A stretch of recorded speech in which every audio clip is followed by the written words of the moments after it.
Hi guys, meron pong panibagong update para sa system ng mga trainee at saka yung superstar. So ito po yung mga paraan para sa trainee, sa gustong magiging trainee. Kailangan makareceive ka ng 7K worth of gift, automatic magiging trainee ka na. Kapag trainee ka na, maaari ka nang sumali sa trainee ranking. Kapag nasa top 30 ka, ipopromote ka nila bilang isang bronze superstar. So, yung ranking po nila ay daily. So, ibig sabihin nun, araw-araw magre-reset yan. So, makikita po natin dito sa banner nila na sinulat nila is yung bronze superstar. Tapos sa ilalim, nakalagay yung top 30 daily trainee ranking. Kung saan yung top 30 na trainee ay magiging superstar sila. So, ngayon, since nakalagay dyan is bronze superstar, malamang kapag bronze ka ngayon ay nagwo-worry ka na. Iniisip mo, paano naman kami mga bronze ngayon? So, darating tayo dyan mamaya. Dito naman sa silver superstar, so yung top 20 weekly bronze ranking.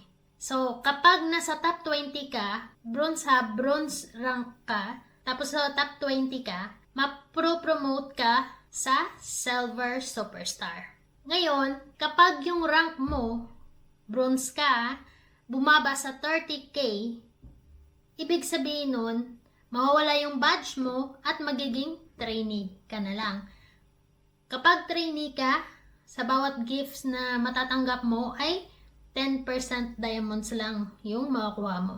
So, kung bronze tayo, sipagin natin na mag-trade. So, yung target mo na iti-trade is yung first time band. Kasi nga, para may makuha ka na extra 100 diamonds, no? In that way, mas maliit yung magagastos mo. Or paikutin mo lang yung diamonds. Yung ginagawa ko kasi yung ini-exchange ko yung diamonds sa isang account ko para lang mapaikot ko siya, no? Para naman sa gold superstar. So, kung gusto mo maging gold superstar, top 10 na sa silver rank. So, kung makikita mo yan, di ba? Yung sa ranking, meron kang, makikita mo dyan sa honor. Yung honor title ba? Parang ganon, nandyan sa new update. Makikita mo dyan yung rank.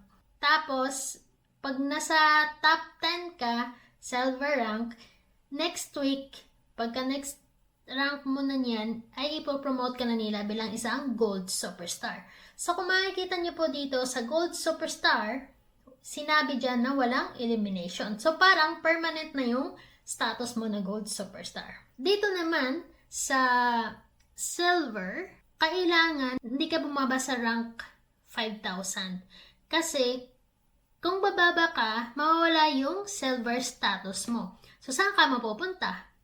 Magiging bronze ka na kasi nga mawala ngayong silver status mo, di ba? So, yung mababa na rank is bronze eh. So, magiging bronze ka na. Hindi naman mawala yung diamond wallet mo or diamonds mo. Bumaba ka lang sa bronze rank. So, ang gagawin mo, ito, yung naisip ko lang kung gusto mo talagang maging permanent, mag-ipon muna kayo ng coins.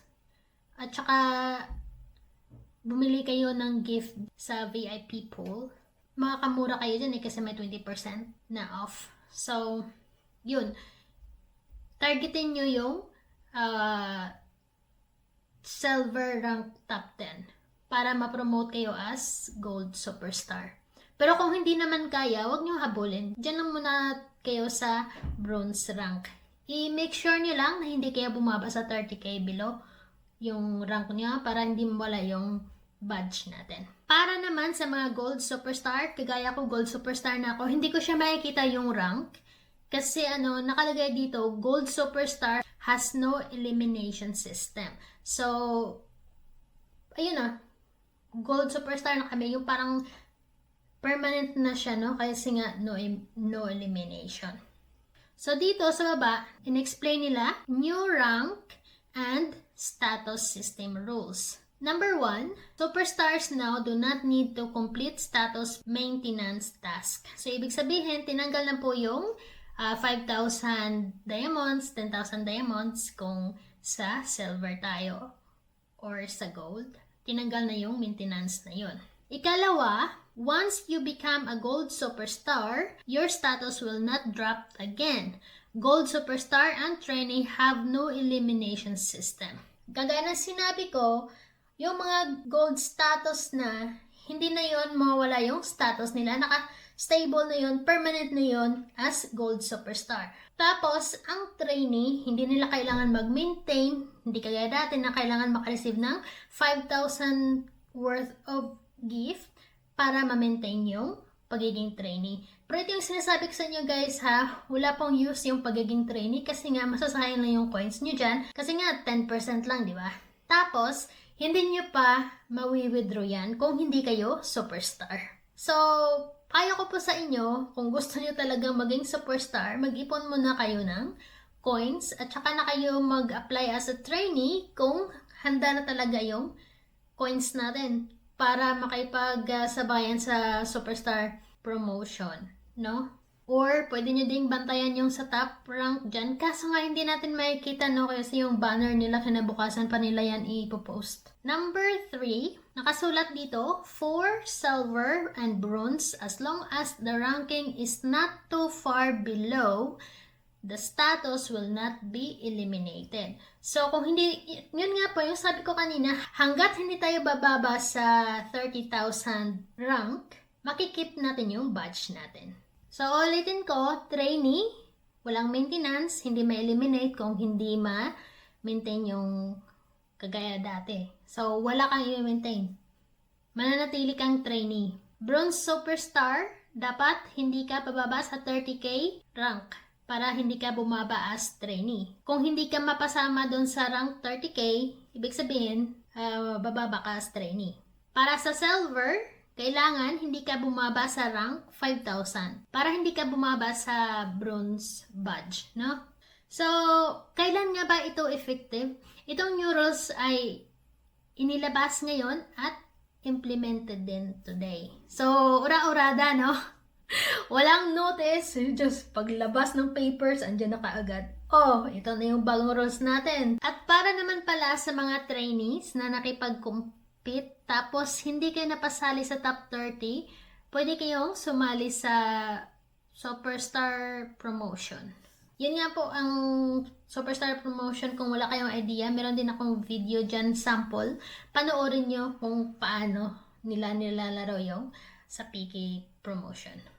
In my opinion, sa update na to, medyo okay siya. Kasi in a long run, kung kaya na natin lahat maging golden superstar, wala na tayong i-maintain kasi nga permanent na yung badge natin. Nasa diskarte na lang po natin yun kung gustuhin talaga natin, no? Pagplanuhan nyo ng mabuti bago kayo sumabak. Ito dito guys, sa bronze superstar, hindi na siya kagaya dati nga na 5k yung maintenance. Medyo okay din siya. As long as may pumapasok sa'yo na diamond, kahit kaunti lang yun, mapapasama ka pa din sa rank. So, yung ibang kasama ko nga po, meron silang 630 na dias. Yung rank niya is nasa 5,000. O, di ba safe?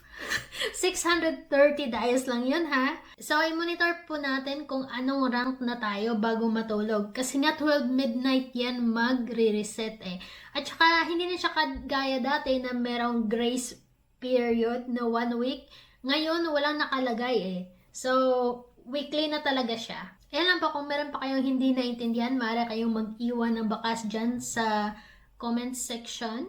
At sagutin ko po kayo kapag may available time ako. Goodbye. You'll see us for our next video. Thank you for watching. Goodbye. Bye.